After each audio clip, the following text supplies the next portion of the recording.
Hello, I'm doing a Star Wars Acolyte Episode 6 review. So, it's kind of tough to follow up last week's episode. I thought last week's was maybe the best one. It was creepy. It was had Halloween vibes in a way that, like, it's dark and it, like, makes me want to watch it on Halloween. Kind of like I said, the episode of Rebels when they were at the Imperial, you know, um, fuel loading area, and there were the monsters and stuff. And I think they released that on Halloween of 2015 or 2014. I'm sorry, 2014 when the show debuted. Um, so that being said, and although it to me tonight's episode 6, wasn't the ultimate best, it was still really good. I liked how, and again, spoilers are going to be had here, so you know, but it opens like in what looks like quarters of, and I knew it away. It had to be Kamir's, the Sith, his quarters, and it's Osha, but she's dressed in the black outfit that I guess her sister left her in when she was portraying May, and so it starts out there, and then she goes out, and she's like on what looks like Act 2, the planet where Luke was in the sequel trilogy, in the end of the Force Awakens, in the Last Jedi, and they showed it in the Rise of Skywalker as well. So it looked like that planet might not have been. I didn't see any porgs, which lead me to believe that maybe it wasn't, unless the porgs migrated there or something, or someone brought them there. I don't know. It could be Octu, and it might not be. It could be like, as someone said in the message board I go, and it could be a sister planet, like a Sith planet versus that was more on the light side, except for that little dark area where Rey went in the Last Jedi. Um, but that scene in Last Jedi reminded me of the Neverending Story, the scene with the where he looks into the frozen, mirror thing. I don't know, but anyway, so it was deception. It was Kamir trying to persuade Osha to come to the dark side. The whole episode was him luring her deeper into it. Now, there are people in my message board who are saying there's going to be a love thing going on between them, where there's going to be like a romantic thing. I don't know about that. I did notice when Kamir came out of the water with no clothes on. I'm sure a lot of women like that scene because he's very muscular. But I she was checking him out totally. Her eyes darted down totally, and my voice just cracked like a 15-year-old. But and I'm 43, but whatever.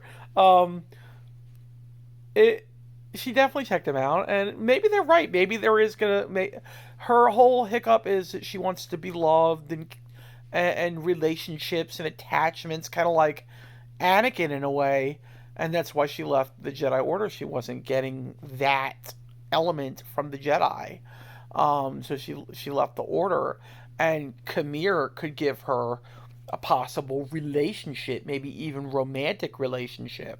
Okay, so you had that, and then you intertwine that with May on the ship dressed like um like Osha, and it was kind of dark. I mean, it kind of reminded me of some Clone Wars episodes, maybe some Rebels episodes that we've seen. Um, Kind of dark, but it was giving exposition about things, and eventually, like at the end of the episode, um, Soul figures it out. I don't think the little guy, Basil, told him. Someone on my message board said, "Oh, Basil told him." I don't think Basil told him. I think he just figured it out. He might have known all along, and he was just playing along. and he eventually stunned her and tied her up. And like, the Jedi went to go investigate, um, or binded her. He binded her, not tied her up. The Jedi went to investigate on the planet where all that crap went down, and saw all the Jedi dead, and they're coming to the conclusion they think it was Soul, even though it wasn't. So they might be doing a big frame job to hide the fact that there are Sith, and just did a rogue Jedi did this all, and it's Soul.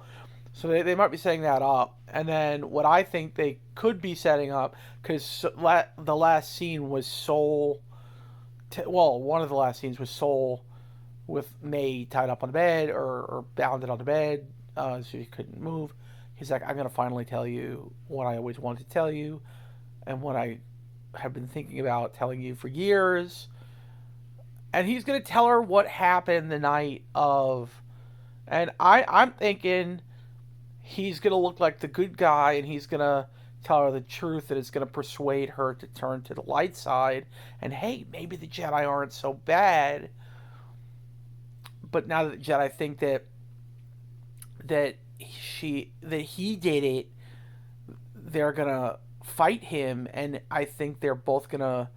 Well, I think May might actually come to his rescue from the Jedi, and they both die in a valiant, like trying to get, protect themselves from that. And on the other end of it, Osha, and this was the last scene of the show.